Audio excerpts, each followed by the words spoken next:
രാത്രിയല്ലേ വരുന്ന മോളെ കാത്തു ഗ്ലാസ് ചായ എടുത്തോ മോളെ രാജാന്തിക്ക് പാപം. എന്തടി കരയുന്നത്?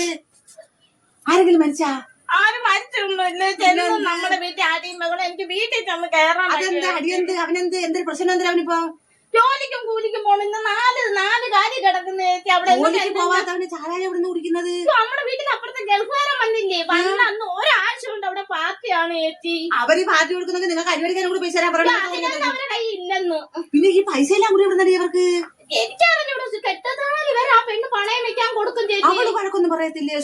ഗൾഫിൽ നിന്ന് വന്ന മോടിയല്ലേ. അവിടെ അവൻ ചോദിക്കുന്ന എല്ലാം കൊടുക്കും. പിന്നെ ഇതൊക്കെ എങ്ങനെ എടുക്കൂടി ചേച്ചി? ആ ചെറുക്കൻ പിന്നെ ഇവിടെ നിന്ന് കെട്ടുതാലും പണയം വെച്ച് ഗൾഫിൽ പോകത്തില്ലേ. അവിടെ നിന്ന് പാവപ്പെട്ട ഇറക്കം കുക്കൂസ് ആ മരുഭൂമി കിടന്ന് കുക്കൂസം തിന്നിട്ടാണ് ചേച്ചി തിരിച്ചയച്ച് ഈ പണയം എടുത്ത് മേടിക്കുന്ന കടകളെല്ലാം തീരുമ്പോഴത്തെ അടുത്ത ലീവിന് ഇഞ്ഞ് വരും ചേച്ചി. പിന്നെ വീണ്ടും പണയം വെച്ചാണ് ഇരിക്കുന്നത് പാർട്ടി കൂടെ.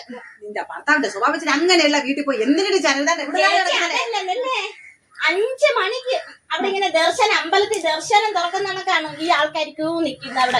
അവരെ വീട്ടിൽ അവരെ ഗേറ്റിന്റെ ഫ്രണ്ടില് അവര് ഗേറ്റ് തുറന്ന് വെളിയിൽ ഇറങ്ങുമ്പോ ചാരായം പൈസ കൊടുക്കുന്നു.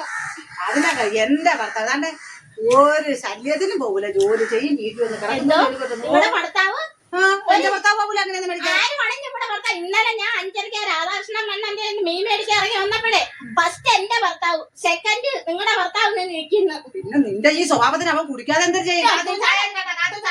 നിങ്ങളുടെ സ്വഭാവം അങ്ങ് നല്ലത്. നിങ്ങളെ പേടിച്ചാണ് അങ്ങനെ ജീവനും കളഞ്ഞു നിൽക്കുന്നത്. അങ്ങനെ നിന്റെ ഭർത്താവ് ഇങ്ങനെ കുടിച്ചപ്പോൾ ഇതിന്റെ അപ്പുറം കുടിക്കണം. ദൈവമേ, അവൻ 365 ദിവസം കുടിക്കണം. നിങ്ങളുടെ ഭർത്താവ് 365 ദിവസം കുടിക്കാൻ കിടന്നു. നിങ്ങൾക്ക് ഇതൊന്നും വന്നാ പോരാ പെണ്ണുമ്പോളെ.